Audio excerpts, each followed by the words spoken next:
بہت بہت شکریہ آپ سب کے آنے کا. اور جیسا کہ آپ نے پڑھ لیا ہوگا، یہ اقبال کی شعریات پر ایک پینل ہے.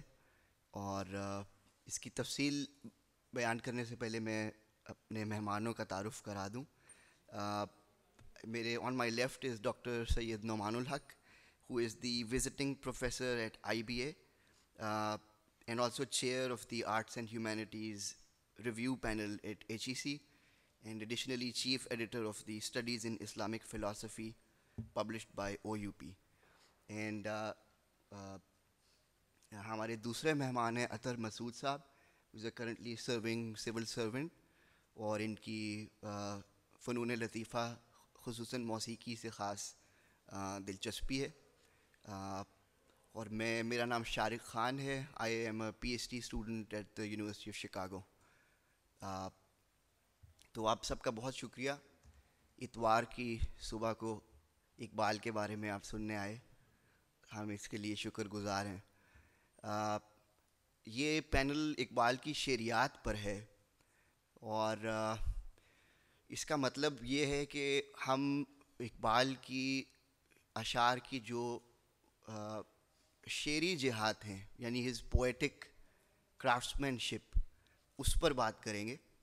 اقبال ایک بہت وسیع بحر ناپیدا کنار ہیں جن میں بہت سی جہتیں ہیں, اور ان کی نظریاتی جہتیں, فکری جہتیں, اس پر بہت بات ہوئی, بجا طور پر ہوئی, اور ہوتی رہنی چاہیے بھی, لیکن not at the expense of Iqbal as a poet.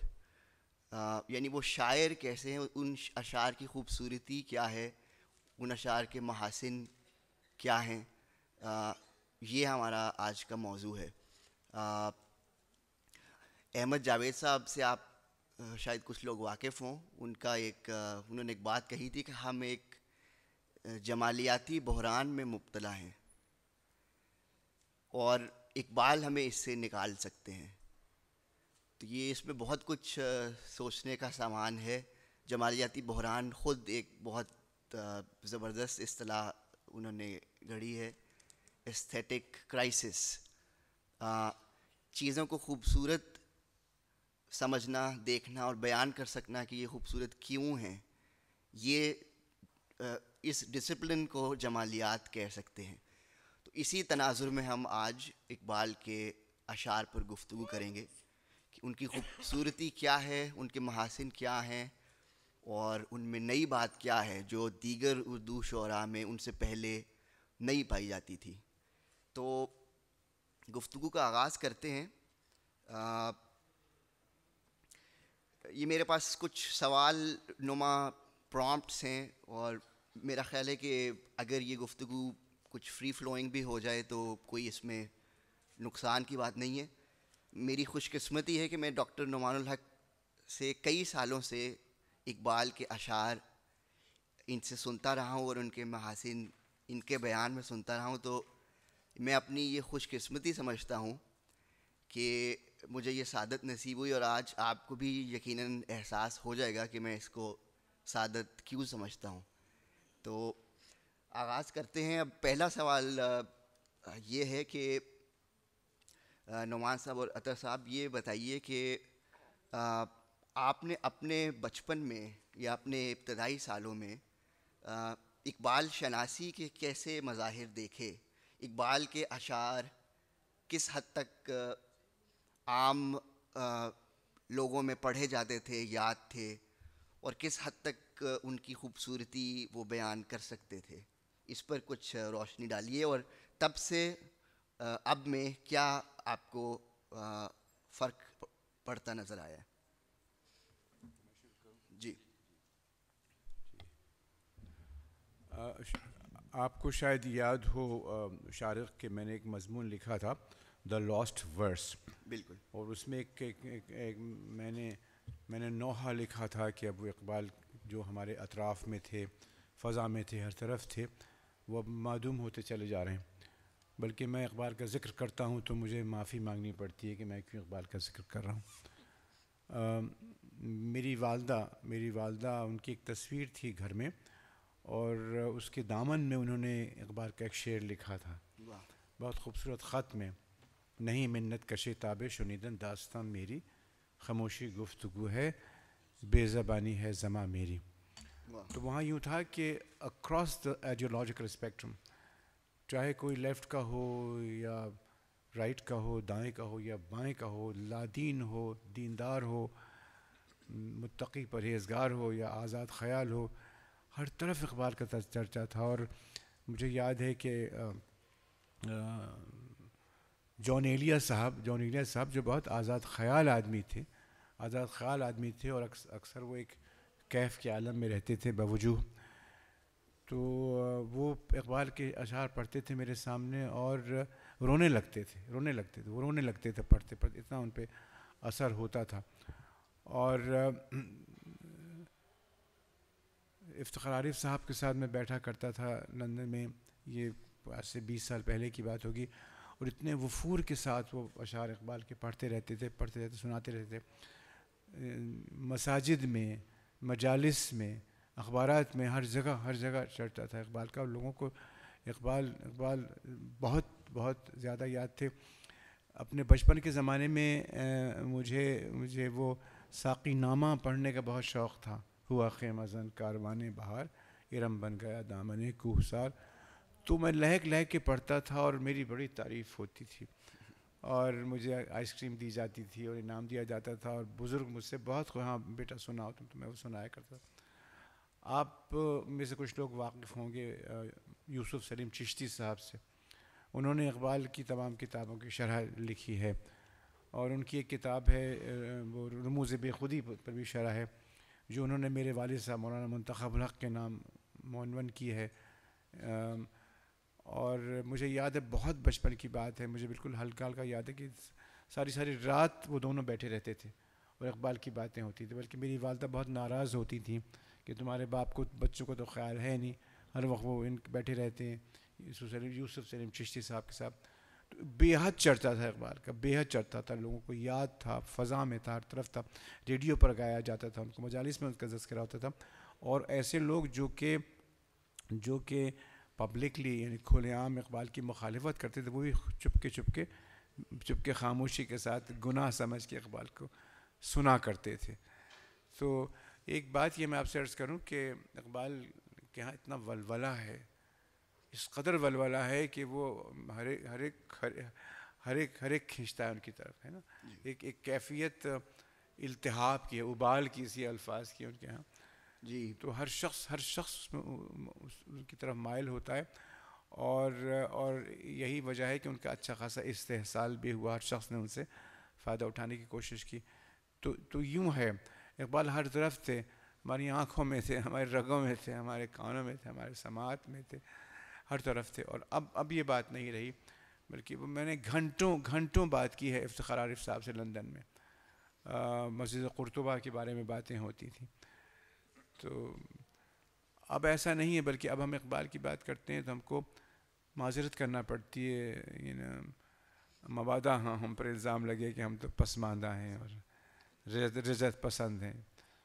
جی. تو فی الحال میں یہاں بات روکتا ہوں. ڈاکٹر صاحب فرمائیے، آپ ذرا سا یاد کیجیے.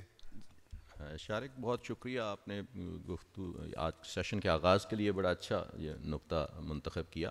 جیسے کہ ڈاکٹر صاحب نے فرمایا، یہ آپ دیکھیے کہ چند دہائیاں پہلے تک Iqbal was very much a household name. نصاب میں شامل ہونا تو چیزوں کا ہوتا ہی ہے، ہر بڑے شاعر کی کچھ نہ کچھ منتخب چیزیں نصاب کا حصہ ہوتی ہیں. لیکن گھروں میں جو تھا اقبال کی جو اردو کتابیں تو تقریباً ہر گھر میں ہونا ضروری تھا. بانگ درا، بال جبریل، ضرب کلیم، یہ تو ہیں ہی.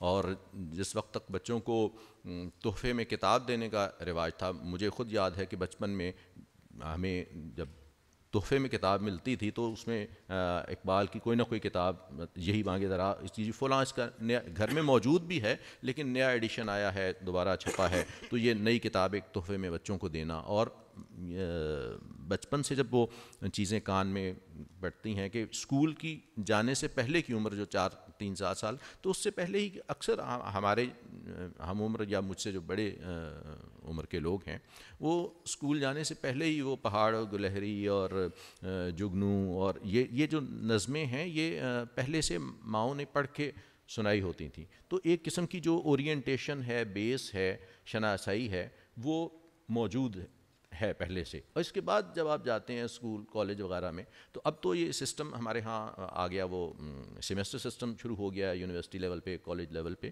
تو جب ہم جاتے تھے ماسٹرز کے لیول پہ تو اردو ہو، ایم اے یا فارسی ہو، دونوں میں 100 نمبر کا ایک مستقل انڈیپینڈنٹ اسٹڈی آف اقبال ہوتی تھی جو نصاب کا حصہ تھی، اور اس میں ایک پورا ریویو تھا. اب یہ تو ہر ایک طالب علم پر، پڑھنے والے پر اپنا ہے نا کہ وہ اس سے کتنا کسب فیض کرتا ہے نصاب سے اور اپنے اساتذہ سے. اور اساتذہ میں بھی بہت بڑے نام تھے. لاہور میں ہم رہتے ہیں تو ہماری خوش قسمتی ہے کہ اقبال اکیڈمی جو گورنمنٹ کا ایک ادارہ تھا وہ پہلے کراچی میں قائم ہوا، کچھ عرصہ تک کراچی میں رہا، لیکن پھر وہ لاہور منتقل ہو گیا. ان کی اپنی ایک لائبریری تھی. جب ہم طالب علمی کے زمانے میں کالج یونیورسٹی میں آئے تو وہاں جاتے تھے، ان کے فنکشنز ہوتے تھے. فلسفہ اور شاعری دونوں کے لوگ، میں کہوں گا صرف شاعری کے نہیں. جو فلسفہ کانگریس ہے اس کا Iqbal memorial lecture, Punjab university کا جو شعبہ فلسفہ ہے ان کے ہاں سالانہ اقبال لیکچر. تو یہ ایک اقبال کا ان معنوں میں چرچا تھا جو اب ہم نے بہت محدود کر دیا ہے. چند نکات تک ہم اقبال کی بات کرتے ہیں. لیکن بہت خوشی کی بات ہے کہ شعریات کے حوالے سے آج کا سیشن ترتیب دیا گیا ہے. نہیں، یہ آپ نے بالکل صحیح فرمایا، اور میرا خیال ہے کہ یہ آپ کی بات درست ہے کہ نصاب وغیرہ سے بہت زیادہ اہم یہ بات ہے کہ یہ گھر میں اور خاص طور پر خواتین میں they were equal participants in this culture. تو یہ اس سے نصاب میں شامل ہونے سے بہت زیادہ مستحکم چیز ہے. تو اور صورتحال اب ایسی نہیں ہے. اس کا ایک مظہر یہ بھی میرے ذہن میں آیا کہ ایل ایل ایف جو لاہور میں ہو رہا ہے اور یہ 3 دن ہوا ہے، اس میں اس پینل کے علاوہ میرا خیال ہے کہ اقبال پر کچھ بھی نہیں ہے. اور یہ اقبال وہی ہیں جو اقبال لاہوری ہیں. تو لاہور میں 3 دن کا لٹریری فیسٹیول ہو اور اس میں ہم اتنا نزدیک آ جائیں کہ ان کا ذکر بھی نہ ہو، تو یہ دس از سمپٹومیٹک. اور میرا خیال ہے اس میں ایک بڑی وجہ یہ ہے کہ اردو سے ہی ایک تعلق جو منقطع ہوتا چلا جا رہا ہے اور اس سے جو محرومی ہے، تو اقبال سے محرومی is a subset of that larger problem. وہ لازم و ملزوم ہیں. تو میرا خیال ہے کہ ایسی مثالیں بھی اب ہمیں ملتی ہیں کہ بالکل سادہ اشعار جو اقبال کے ہیں، اس میں جیسے کرن کا ذکر ہے، سورج کی کرن. تو بہت سے لوگ ہیں جو یونیورسٹیز وغیرہ میں پہنچ کے کرن کا مطلب نہیں جانتے، ایسے لوگ ہمیں ملے ہیں. تو یہ جو اردو سے تعلق منقطع ہوتا چلا جا رہا ہے، اس میں ظاہر ہے کہ اقبال سے بھی تعلق محروم ہوگا. لیکن بہرحال ہمارا موضوع آج یہ نہیں ہے، لیکن ابتدا کے طور پر یہ بات کر دینا اچھا تھا. اب ہم اقبال کی شعریات کی طرف جاتے ہیں، یعنی ہز پویٹکس پراپر، اور اس کے کیا محاسن ہیں، کس وجہ سے وہ بڑی شاعری کہلاتی ہے.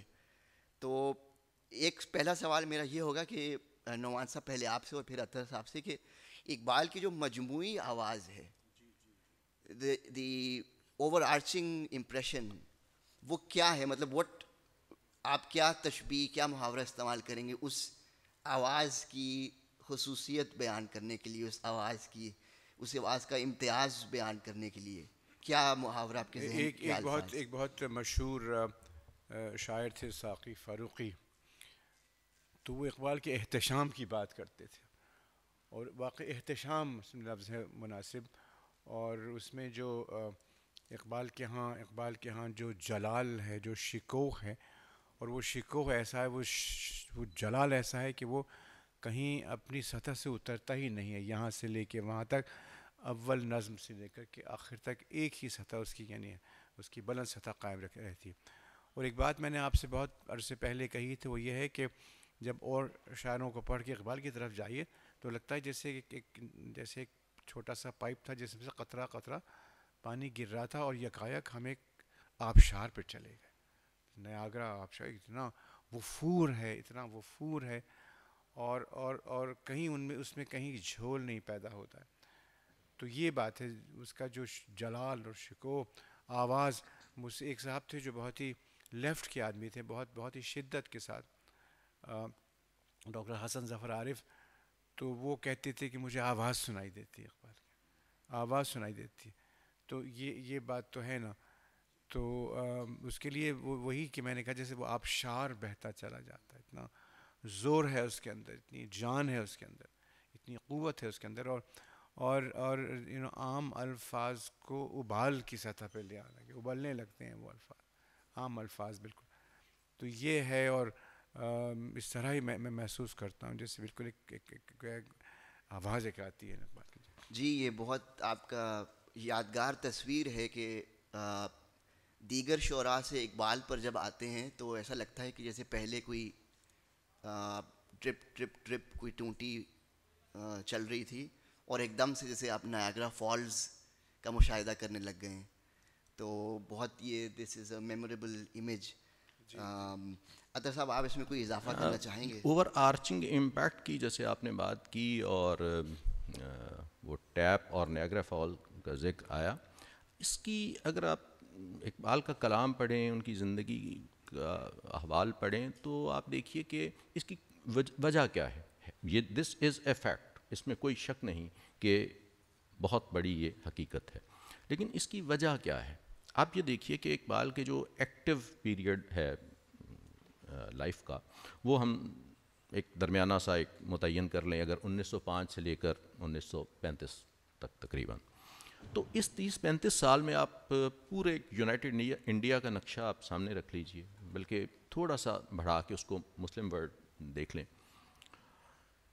اتنا پڑھا لکھا آدمی اور اتنا استحضار کرنٹ نالج کے ساتھ شاید ہی کوئی ایک اور شخصیت آپ کو مل سکے.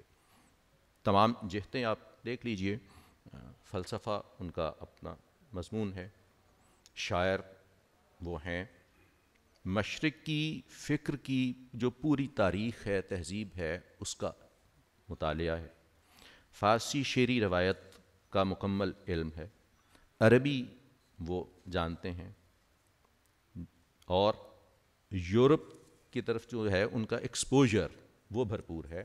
اس وقت میں وہ یورپ پھر چکے ہیں، وہاں کی جو تعلیمی ادارے ہیں، اساتذہ ہیں، ان سے ان کا اس وقت، اور ان کی مکاتبت کا جائزہ لیں جو ان کی کورسپونڈنس اس وقت اس 30 سال میں دنیا بھر میں ہو رہی ہے پڑھے لکھے لوگوں کے ساتھ.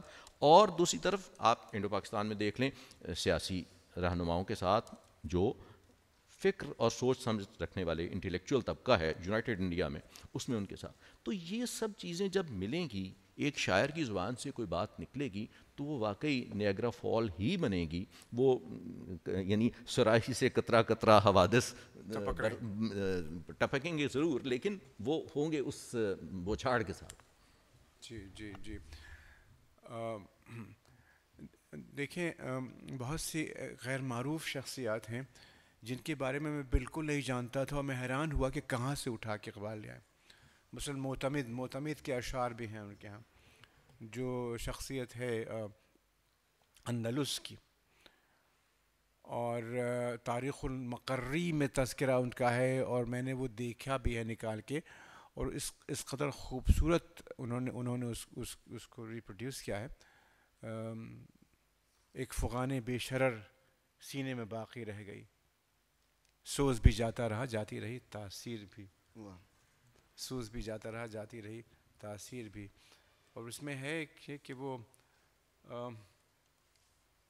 جو میری تیغ دو دم تھی اب میری شمشیر ہے، شوخ و بے پرواہ ہے کتنا خالق تقدیر بھی.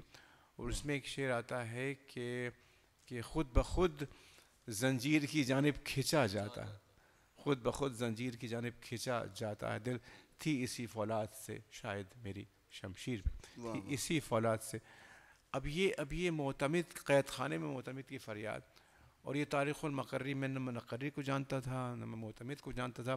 پھر عبد الرحمن اول کی جو نظم ہے اندلس کے میدان میں, تو انہوں نے بہت کسب کیا ہے, اور بہت ان کے یہاں پھیلاؤ ہے, بہت بڑا رینج ہے ان کے یہاں سے لے کے وہاں تک بہت. اور نہ صرف یہ کہ وہ محض وہ ایک نیم ڈراپنگ ہے, اس کو نے جذب کیا ہے, سنبھالا ہے, اور اپنی فکر کا ایک جز بنایا ہے.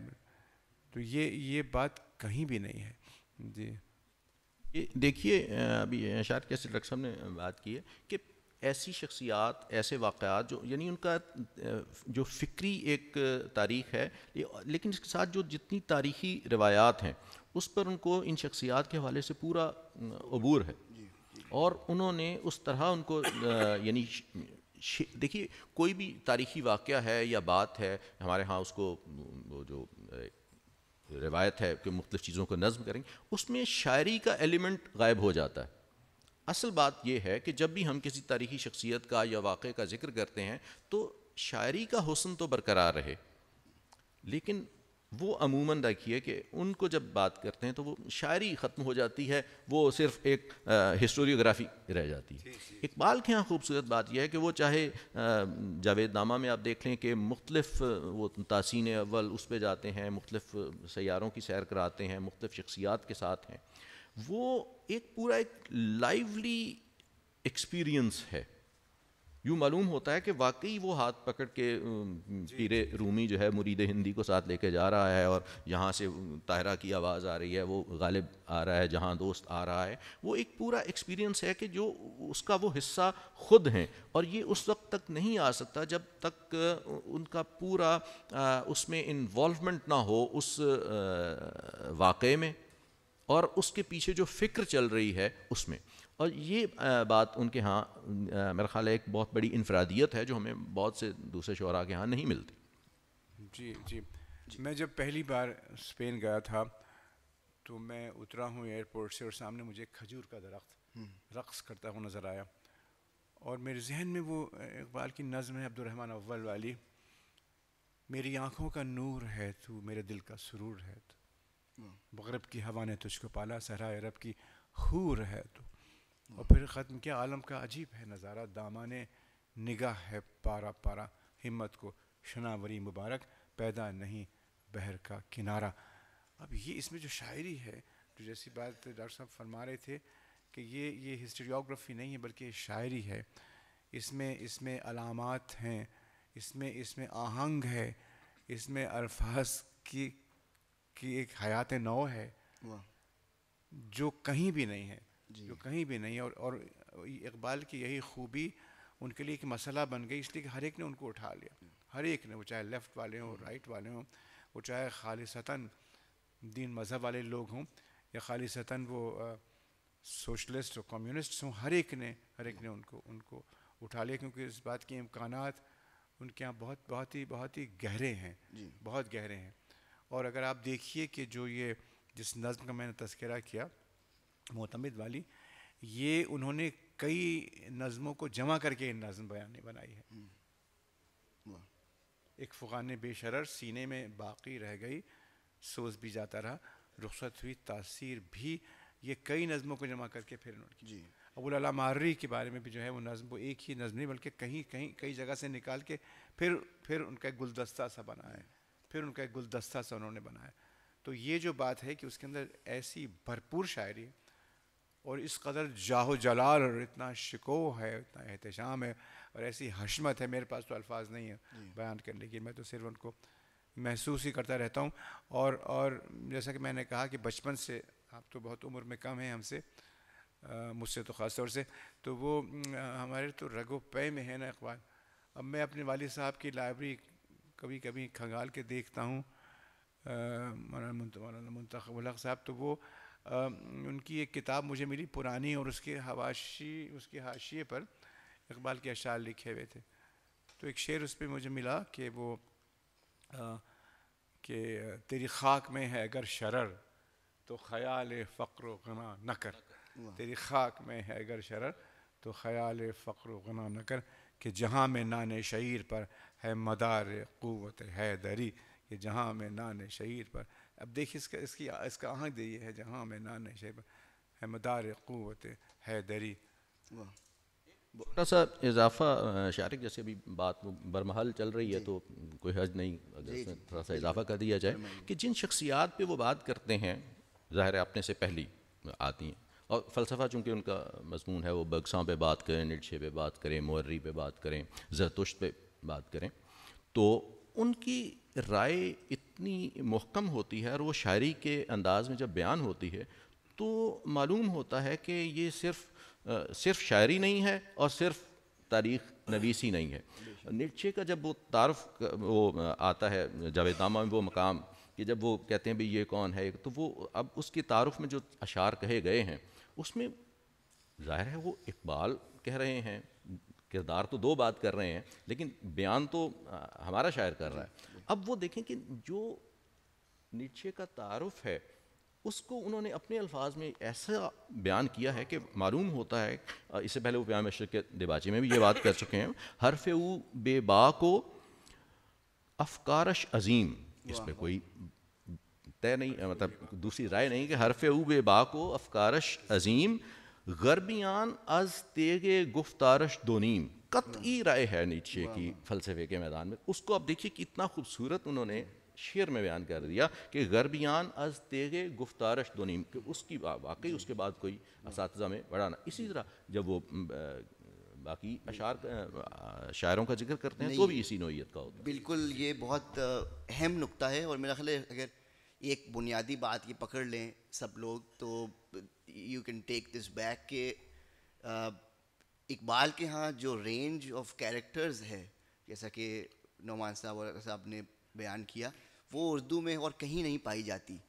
وہ نیٹشے, ہیگل سے لے کر بیدل مولانا روم سے لے کر برگساں سے لے کر وشوامتر سے لے کر بھرتری ہری سے لے کر بالکل ایسی یہ سب شخصیات جو ہیں, اس پراپر نیمز, پراپر ناؤنز, یہ اردو میں اس سے پہلے بالکل بھی ایسی کوئی چیز نہیں نظر آتی. تو یہ بالکل ان کا ایک نیا پہلو وہ سامنے لائے اپنی شاعری میں, اور یہ بالکل ایک لامحدود سمندر ہے شخصیات کا, مقامات کا.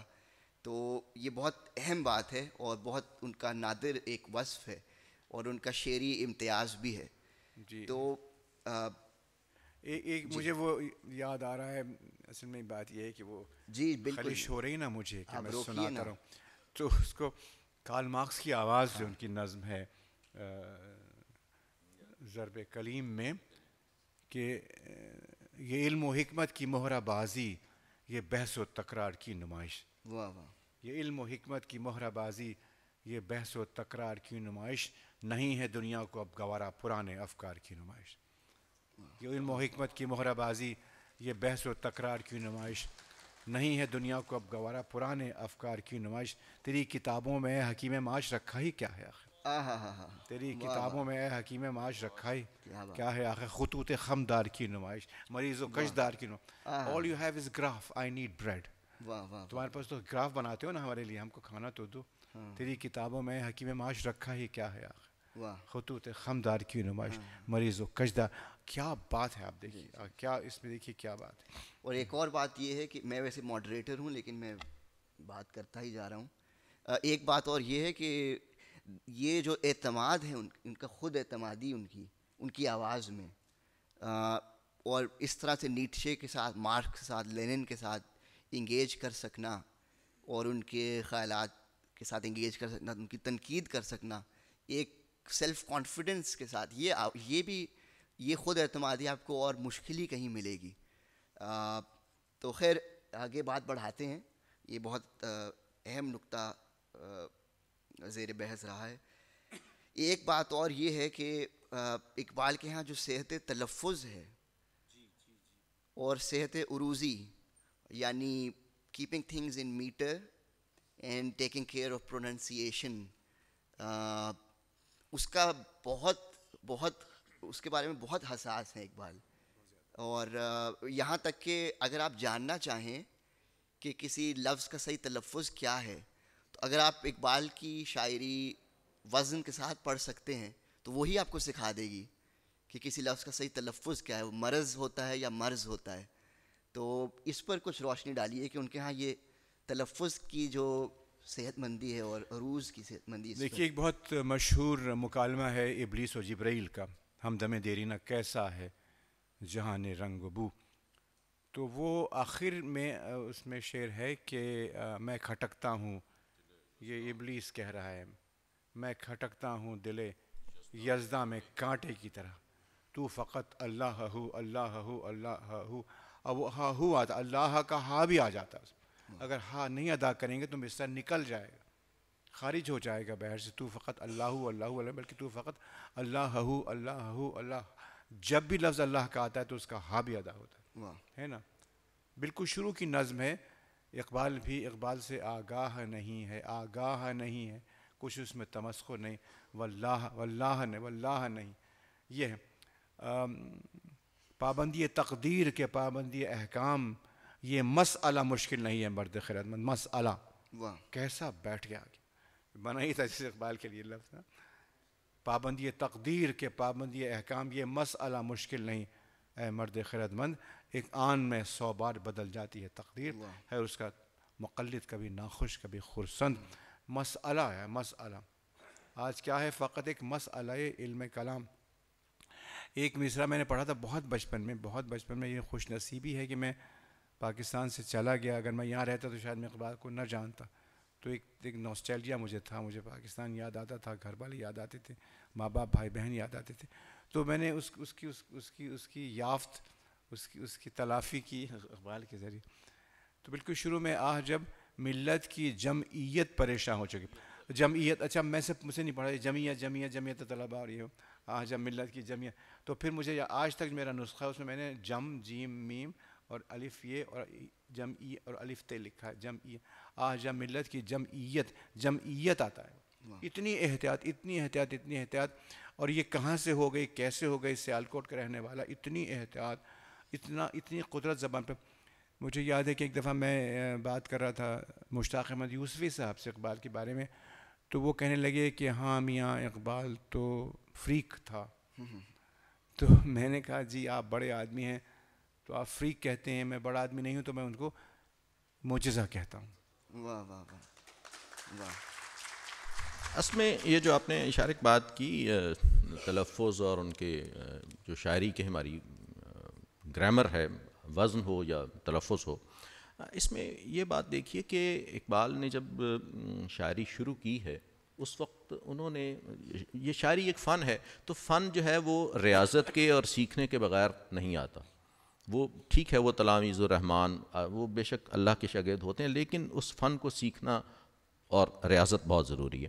اس کے لیے جو وہ اپنا کلام شروع میں بھیجتے ہیں داغ کو، وہ موجود ہیں اب خطوط کے. انہوں نے اپنی اس وقت پورے بر صغیر میں یہی تھا کہ ڈاک کے ذریعے بھجواتے ہیں، وہ اصلاح کر کے چیزیں واپس. اب داغ وہ شاعر ہیں کہ اردو کے کسی، آپ نے تو بات کی نا بحر کی اور تلفظ کی، ایک سطح اس سے اوپر جا کے دیکھیے، ایک لفظ کا شاعری میں استعمال ہوتا ہے کہ یہ لفظ کیسے برتا گیا ہے. ابھی سیشن سے پہلے جیسے آپ گپ شپ ہو رہی تھی تو ڈاکٹر صاحب سے ہم ہر وقت سیکھتے ہیں کہ پرہیز کو مؤنث باندھنا ہے یا مذکر باندھنا ہے، یہ لفظ کا استعمال ہوتا ہے. اب داغ کا شعر کوٹ کیا جائے گا کیونکہ زبان جو ہے وہ مسلم ان کی. تو اقبال نے ان سے شاعری کا اکتساب فیض کیا ہے. تو اس کے بعد نو ڈاؤٹ اس میں رائے تو ہر شاعر کے ہاں، ہمارے ہاں تلفظ کے مسائل بھی ہو سکتے ہیں، استعمال بھی ڈیفرنٹ ہو سکتا ہے، کہیں کوئی بحر کبھی مسئلہ ہو سکتا ہے، کوئی رکن ایک آدھا گر سکتا ہے. بڑے بڑے نام، ہر بڑے شاعر کلاسیک کی اساتذہ میں سے بھی اور معاصرین میں سے بھی، اور یہ مسائل اقبال کے ہاں بھی ہیں، اس میں کوئی شک نہیں. لیکن جن سے انہوں نے سیکھا اور پھر اس کو، تو اس میں وہ گنجائش بہت کم رہ جاتی ہے. اور اس سے پہلے بھی دیکھیں جب سند اقبال سے بھی پہلے اسناد موجود ہیں اور ان کا بہتر ہے کوٹ کرنا. بہت شکریہ، یہ بہت اہم بات ہے. اور میں یہ وضاحت کرتا چلوں کہ جب ہم یہ کہتے ہیں کہ ان سے ہم الفاظ کا تلفظ، درست تلفظ سیکھ سکتے ہیں، اس کا یہی مطلب ہے کہ جیسے ڈاکٹر نعمان اور عطا صاحب نے مثال دی کہ ان کے ہاں مسئلہ کبھی نہیں کہیں گے. وہ مسئلہ ہم تو ہمارے تو زیادہ تر مسئلے ہی ہوتے ہیں لیکن ان کے ہاں مسئلہ ہوگا, مسئلہ, اور اگر آپ اس کو مسئلہ پڑھیں گے تو وہ وزن سے باہر نکل آئے گی بات. اور اسی طرح سے اللہ, اگر آپ اللہ پڑھیں گے تو شعر وزن سے باہر آ جائے گا. تو اس طرح سے اگر وزن سے واقفیت پیدا ہو جائے تو یہ سب جو انعامات آپ کو مل جاتے ہیں. اور وزن سے واقفیت کوئی اتنا مشکل کام نہیں ہے, ایک موسیقیت ہر انسان کے اندر ہوتی ہے, وہ فوراً اس کو پکڑ لیتا ہے. تو بہرحال یہ بہت اہم ایک اور اس کا اقبال کی جہت تھی. آپ کچھ ایک بات میں خیال میں کہنا بہت ضروری ہے, اور وہ یہ ہے کہ اقبال اپنے بارے میں کہتے ہیں کہ بھائی مجھے شاعری باری نہیں آتی ہے, میں تو چاہتا ہوں کچھ میرے منتشر خیالات لوگوں تک پہنچ جائیں. اب لوگوں نے اس کو صنعت سمجھ لیا کہ دیکھیے وہ تو خود کہتے ہیں کہ وہ شاعر نہیں, وہ تو خود ہی کہتے ہیں وہ شاعر نہیں.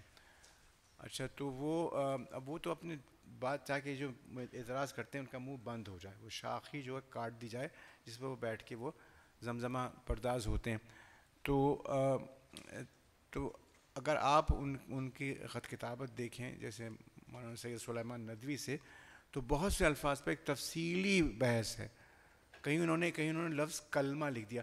اب عربی میں تو لفظ کلمہ ہے, کلمۃ منہ قرآن شریف میں کلمہ, ہمارے تو کلمہ ہی ہے, بلکہ کلمہ کہنا تو it will be considered affected. یہ کیا کلمہ انہوں نے کلمہ باندھا تو اعتراض ہوا. تو اس کے لیے بے تحاشا یہی سمجھیے کہ ایک پوری فہرست اسناد کی وہ لے کے آئے, اور انہوں نے کہا کہ اگر آپ کو پھر بھی اعتراض ہے تو مجھے بتائیے, اور پھر وہ لفظ نکال ہی دیا. اتنی احتیاط تھی وہ لفظ نکال دیا تھا. تو یہ کہنا کہ ہاں وہ تو خود کہتے ہیں کہ دو پوائنٹ اس حوالے سے میں عرض کروں گا. یہ جو بات ہے دیکھیے شاعری میں دو چیزیں ہوتی ہیں, ایک ہے انکسار تو ہوتا ہے, ایک تعلی ہوتی ہے اور ایک عجز ہوتا ہے. اب یہ جب اقبال نے یہ کہا کہ نغمہ کو جاؤ من کو جا ساز سخن بہانہ ایست سوئے کے تار می کشم ناقہ بی زمامرا, کہ مجھے شاعری کا کوئی ادعا نہیں ہے, میں تو الفاظ کو جوڑ کر اپنی بات کہنے کا ایک سلیقہ بنا رہا ہوں اور وہ بیان کر رہا ہوں. اب یہ ان کا اظہار عجز ہے جو ہر بڑی شخصیت میں ہوتا ہے اور ہونا بھی چاہیے ایک خاص حد تک. یہ تھا, اس کو حقیقت جان لینا ہماری سادہ لوحی ہے کہ ہم اس کو بھئی, یہ دوسری بات شاعری میں ہوتی ہے تعلی کہ اظہار فخر و نمود کہ جی میں یہ بھی جانتا ہوں. اقبال کے ہاں وہ بھی ہے, بلکہ ہر شاعر کے ہاں, جوش صاحب کا وہ مصرع کہ میں شاعر آخر الزماں ہوں اے جوش, وہ ایک ربائی ہر شاعر کے ہاں ہے.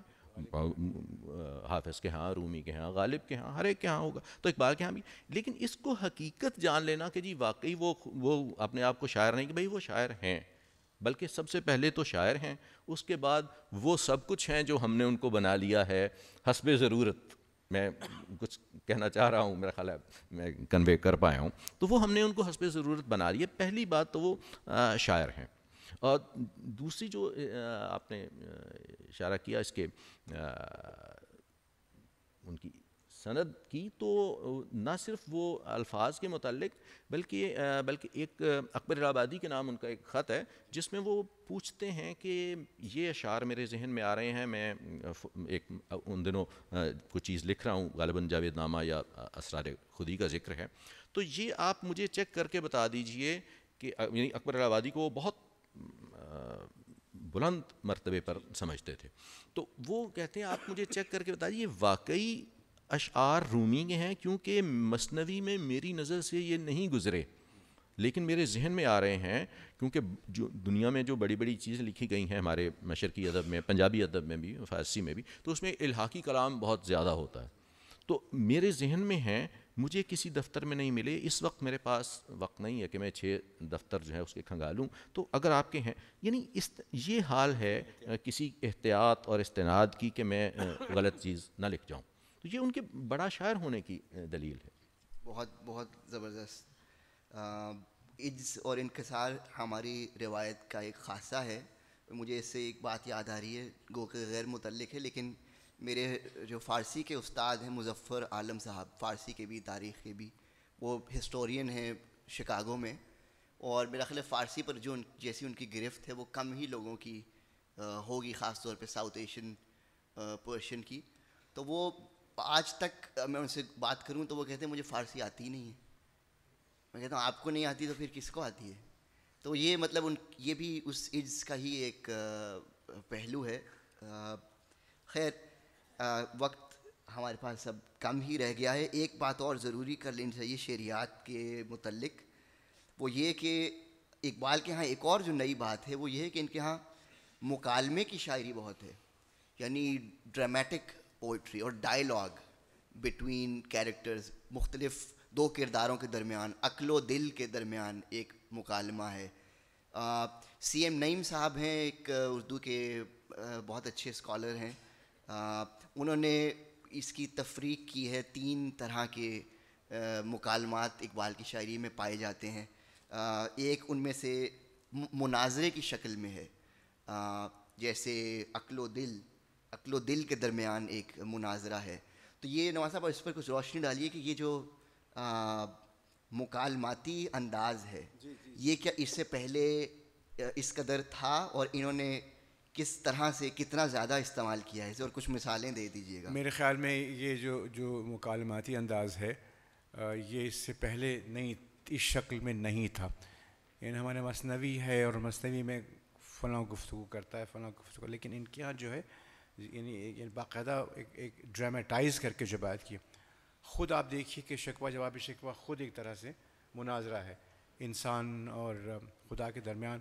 اور فارسی میں اس میں وہ پیام مشرق میں محاورہ بابین خدا و انسان تو شب آفریدی چراغ آفریدم, تو نے رات بنائی میں نے چراغ بنا دیا, تو اور میں یہ ہے.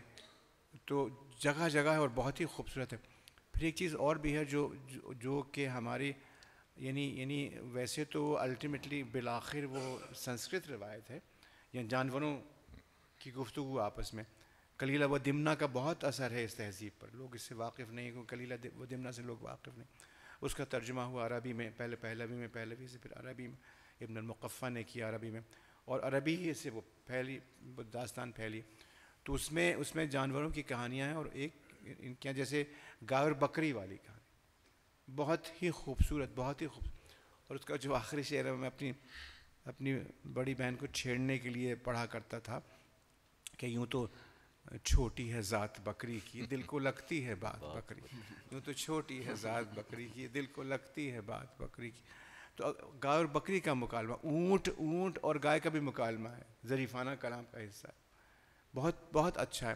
پھر پہاڑ اور گلہری اور پروانہ اور جگنو, جو کہ ذرا بات کی ہے اور اس میں گہرائی زیادہ ہے کہ وہ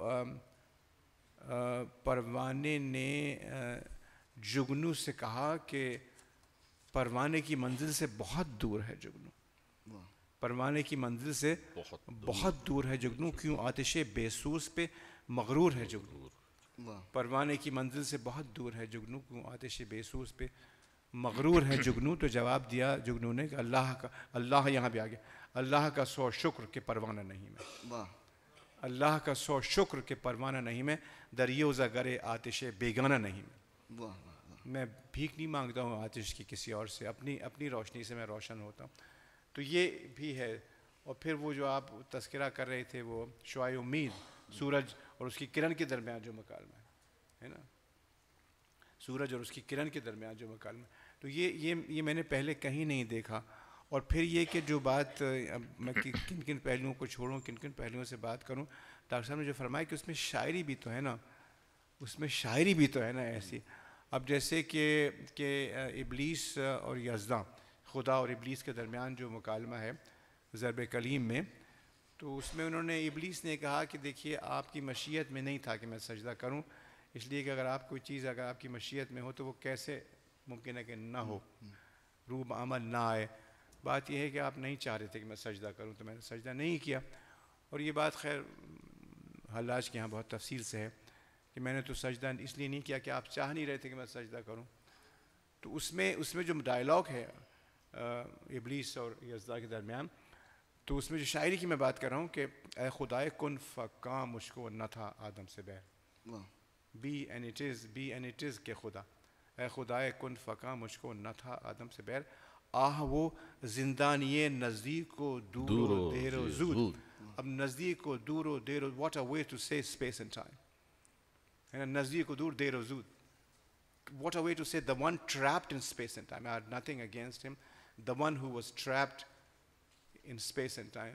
ہر فیصلہ ایک بار تیرے سامنے ممکن نہ تھا, ہاں مگر تیری مشیت میں نہ تھا میرا سجود, اب تو چاہ نہیں. تو یہ ہے نا, یہ this is poetry, high point of poetry.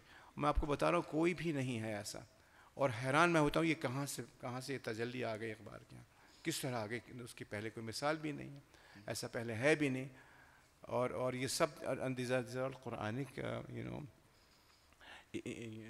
نیریشنز جو شاعری میں آ گئے, تو یوں ہے. بہت زبردست. اور کچھ عطا صاحب ایسے مکالمے بھی ہیں جس میں اقبال سوال کرتے ہیں اور کوئی تاریخی شخصیت جواب دیتی ہے, جیسے پیر و مرید اور جاوید نامہ کا بھی آپ کچھ ذکر فرما دیجیے. جی, یہ روایت فارسی شاعری میں تو پہلے موجود ہے, اور غزل میں حافظ کی چند غزلیں ہمیں ملتی ہیں جو بہت خوبصورت ہیں, کم ہیں لیکن غزل میں حافظ کے پاس یہ انداز ہے.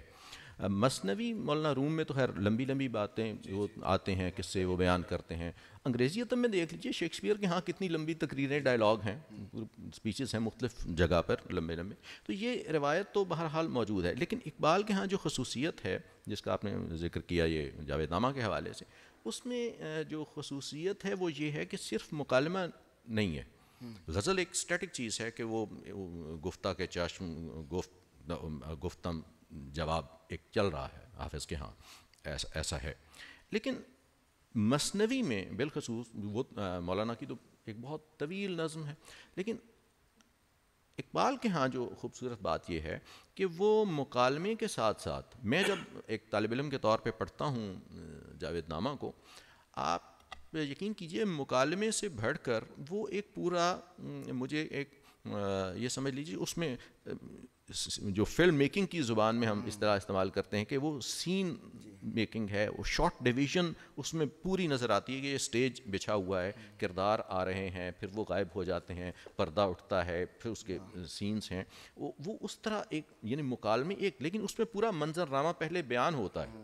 کاش کہ ہم اس کو, جو لوگ خوش قسمت ہیں جو اس کو ڈائریکٹ انجوائے کر سکتے ہیں جاوید نامہ جیسی. اقبال نے یہ خود بھی ان کے خطوط میں آتا ہے, کسی نوجوان کے نام ان سے پوچھا کہ آپ کو وہ کون سی کتاب ہے جو آپ سمجھتے ہیں کہ آپ بہترین آپ کا جو ایک ورک, تو انہوں نے کہا جی کہ یہ ہے جس میں سمجھتا ہوں کہ ڈرامائی عنصر اس میں اس لیول کا ہے کہ جس کو, یعنی اب یہ بات چل رہی ہے سے 1930 کی ابتدائی برسوں کی, تو اس وقت تو خیر فلم کا اتنا نہیں تھا, برِ صغیر میں تو خیر بالکل بہت ابتدائی سطح پہ تھا.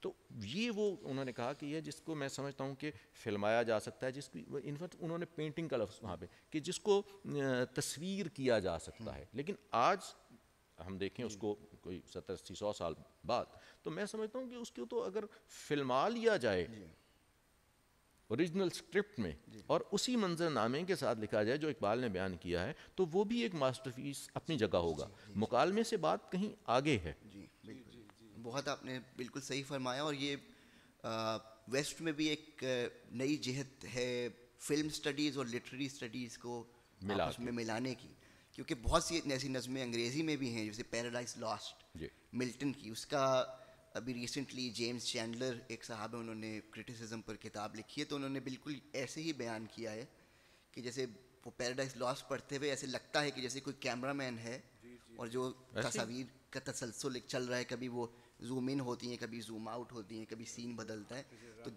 تو جاوید نامہ میں بھی بالکل ایسے ہی ہے. برسبیل تذکرہ ایک مختصر سی بات, مجھے کچھ اتفاق ہوا تجربتاً ایک فلم لکھنے کا, تو وہ اس میں نے جب اس کو پڑھا, اس سبجیکٹ کو اس فیلڈ کے لوگوں سے انٹریکٹ کیا, تو معلوم ہوا کہ اب وہ جو موجودہ فلم سازی ہو رہی ہے پچھلی چند دہائیوں سے, وہ ایسی نہیں ہے کہ وہ کہانی ہے, مکالمہ ہے اور وہ منظر نامہ ہے اور وہ ڈائریکٹر صاحب کو دے دیا گیا, انہوں نے کر لیا. اب آپ اکثر فلموں کے کریڈٹس دیکھ لیجئے, اس میں رائٹرز میں ڈائریکٹر کا نام شامل ہے, یعنی رائٹرز میں پہلا نام اس ڈائریکٹر کا ہے جو الٹیمیٹ اس فلم کو ڈائریکٹ کر رہا ہے, اور نمبر 2 پر اس کا جس کی وہ کہانی منظرنامہ اسکرین پلے وغیرہ بعض اوقات یہ ہے تو وہ اب اس کا ایک لازمی حصہ بن گیا ہے یعنی ادب جو ہے وہ فلم کا کیونکہ فلم ایک وہ چیز ہے جس میں تمام فنون لطیفہ موسیقی بھی آ گئی شاعری بھی آ گئی ہر چیز اس میں آ گئی تو یہ ہمارے جو ادبی شاہکار ہیں ان کو بھی ضروری ہے کہ اب ہم اس نظر سے دیکھیں لائک پیراڈائز لاسٹ. جی بالکل بہت بہت شکریہ. بالکل یہ ویژول کوالٹی ان کے ہاں بہت ہی اپنی انتہا پر پہنچی ہوئی ہے خاص طور پر جاوید نامہ جس لائک اے کاسمک پلے اس کو ضرور دیکھنا چاہیے. جی اور میرا خیال ہے اب وقت کم ہے تو ہم نعمان صاحب خضر راہ سے کچھ اشعار پڑھنا چاہتے ہیں. نہیں میں صرف میں جو بات ڈاکٹر صاحب کہہ رہے ہیں نا اسی I am just reinforcing that کہ یہ جو منظر نگاری ہے نا سیٹنگ اپ دا سین خضر راہ میں یہ بہت ہی وضاحت کے ساتھ ہے. ساحل دریا پہ ایک رات تھا دریا پہ میں ایک رات تھا محو نظر گوشۂ دل میں چھپائے ایک جہان اضطراب سب شب سکوت افزا ہوا آسودہ دریا نرم سیر کی نظر حیراں کہ یہ دریا ہے یا تصویر آب ہے نا جیسے سو جاتا ہے گہوارے میں طفل شیر خار موج مستر تھی کہیں گہرائیوں میں مست خواب. دس از اے سین. اور پھر خضر اپیئرس اور پھر ان سے سوال جواب ہوتے ہیں پھر ان سے ڈائلاگ ہے سرمایہ و محنت و زندگی اور عالم اسلام. تو یہ بہت اہم بات کی نشاندہی ہو گئی ڈاکٹر صاحب کی مہربانی سے کہ اس میں ایک پہلو اس کی منظر آ رہا ہے کبھی سیٹنگ اپ سیناریو. سیناریو اس میں تو بہت ہی صاف ہے کہ بالکل خاموشی تھی ہوا آسودہ تھی دریا میں تلاطم نہیں تھا اور پھر نمودار ہوئے حضرت خضر. تو یہ یعنی یہ جیسے میں نے عرض کیا تھا کہ مثنوی میں تو یہ ہے لیکن یہ شکل مکالموں کی میں نے اردو میں پہلے نہیں دیکھی. گفتم اور گفتہ تو وہ تو ہے لیکن یہ صورتحال کہیں بھی نہیں ہے جو تو ایک اپج ایک تخلیقی تخم ہے اقبال کیا ہے it's a seed of creativity جو اللہ نے ان کو دیا ہے. بالکل اور دس از ٹرو کریٹیوٹی. بالکل بہت بہت شکریہ آپ دونوں کا اور امید ہے کہ سننے والوں کو بھی لطف آیا ہوگا اور کچھ سیکھا ہوگا. اب ہم کچھ سوال جواب لے لیتے ہیں. کچھ ہمارے پاس وقت ہے ہمارے پاس 5 منٹ ہمارے پاس ہیں تو کچھ سوال جواب لے لیتے ہیں. بہت بہت شکریہ. جی ٹھیک جی بتائیے گا.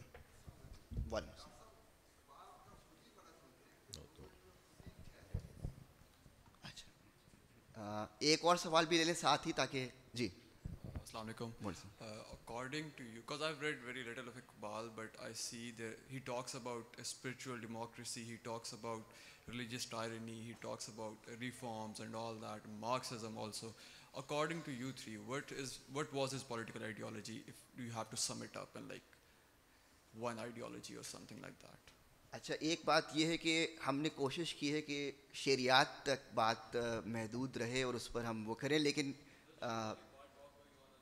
جی اب ہے کیونکہ واحد اقبال پر نشست یہی تو کچھ اگر آپ عرض کرنا چاہیں تو کر دیجیے لیکن شعریات اور شعری محاسن کے متعلق سوال اگر آئیں تو وہ زیادہ مناسب ہوگا.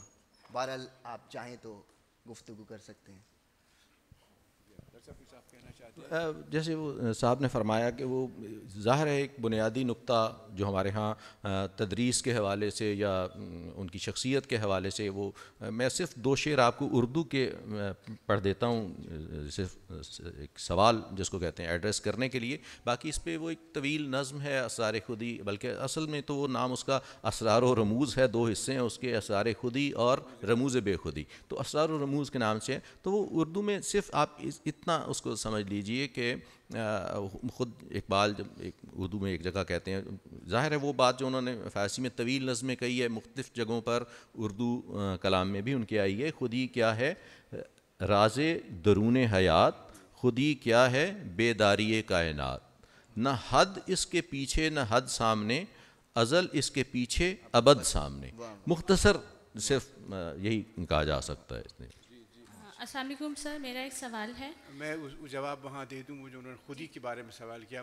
دیکھیے یہ جو مسئلہ ہے یہ بہت ہی پیچیدہ ہے اور یہ موقع نہیں ہے کہ میں اس پر بات کر سکوں، لیکن اس کا جواب جیسے کہ ڈاکٹر صاحب نے ان کے اشعار سے دیا، میں بھی آپ کو ان کے اشعار سے ہی جواب دیتا ہوں. یہ گنبد مینائی یا عالم تنہائی مجھ کو تو ڈراتی ہے اس دشت کی پہنائی. بھٹکا ہوا راہی تو بھٹکا ہوا راہی میں، منزل ہے کہاں تیری ہے لالۂ صحرائی. اب دیکھیے خود ہی، تو شاخ سے کیوں پھوٹا میں شاخ سے کیوں ٹوٹا، ایک جذبہ پیدائی ایک لذت یکتائی. تو جو لذت یکتائی نا، individuation, the joy of individuation, میں میرا خود ایک وجود ہے. اور جو رضا جو ہے نا، تسلیم و رضا، وہ یہ نہیں ہے کہ میں سر جھکا کے بیٹھ جاؤں، بلکہ میرے اندر جو امکانات ہیں ان کو بروئے کال لانا جو ہے میری رضا ہے. سیڈ کمال جو ہے بیچ کا یہ ہے کہ وہ تناور درخت بن جائے. دیٹ از رضامند، یہ ہے رضا. دس از اے ویری ڈائنامک کانسیپٹ. جیسے ایک پیسیوٹی ہو، ایک انفعال ہو کہ سر جھکا کے بیٹھ جائیں اور غار میں بیٹھ جائیں، یہ نہیں بلکہ عمل. تو یہ جگہ یہ بات ہے، اور یہ بہت بنیادی بات ہے، تو سمجھنا چاہیے کہ اس سے جو ایک بے عملی پیدا ہوتی ہے کہ ہم قطرے کی معراج یہ ہے کہ وہ دریا میں ضم ہو جائے. وہ کہتے ہیں یوں نہیں ہے، قطرے کی معراج یہ ہے کہ اس کے اندر تلاطم پیدا ہو جائے. واہ واہ واہ. سر میرا ایک سوال ہے، اور سر سوال یہ ہے کہ آپ نے یہ کہا کہ مکالماتی انداز یا مناظراتی انداز اقبال سے پہلے نہیں تھا، جبکہ میری محدود علمیت کے مطابق حالی کے ہاں یہ موجود ہے، اور حالی کا تذکرہ نہیں ہوا کیونکہ باقاعدہ جو ملت کا تصور ہے یا قومیت کا ایک طرح سے تصور ہے، علامہ اقبال نے وہ حالی کو ہی آگے لے کر چلے، انہیں کو پرسو کیا ہے. تو اقبال الہ آبادی کا اگر ذکر آتا ہے تو حالی کا ذکر کیوں نہیں ہے درمیان میں؟ کیونکہ نظم کو تو حالی ہی لے کر چلے تھے آگے. پتہ نہیں یہ سوال ہے یا بیان ہے، مجھے پتہ نہیں ہے، لیکن دیکھیے کہا یہ جا رہا ہے کہ اس کی نوعیت ایسی کہیں بھی نہیں ہے. یہ نوعیت کہیں بھی نہیں ہے. اب اس میں تو باقاعدہ یعنی یہ کہ اس میں تو دیر از اے ڈرمیٹک ایلیمنٹ ان اقبال جو حالی کے ہیں بالکل نہیں. جیسے کہ جب یہ خدا اور ابلیس کے درمیان بات چیت ہوئی تو خدا نے فرشتوں کی طرف دیکھ کے کہا، پس یہ فطرت نے سکھلائی ہے یہ حجت سے. لکھا ہوا ہے، خدا نے دیکھا فرشتوں کی طرف پھر کہا. تو یہ جو ڈرامیٹک ایلیمنٹ ہے یہ کہیں بھی نہیں ہے، مثنوی میں بھی ہے. اور یہ جو آپ کہہ رہی ہیں حالی کے علاوہ بھی بہت سے لوگ ہیں، اور میں نہیں سمجھتا کہ ہم اقبال کو تابع کر سکتے ہیں کسی لہر سے. وہ ایک نئی لہر ہے، قطعی ایسا کوئی ہے نہیں.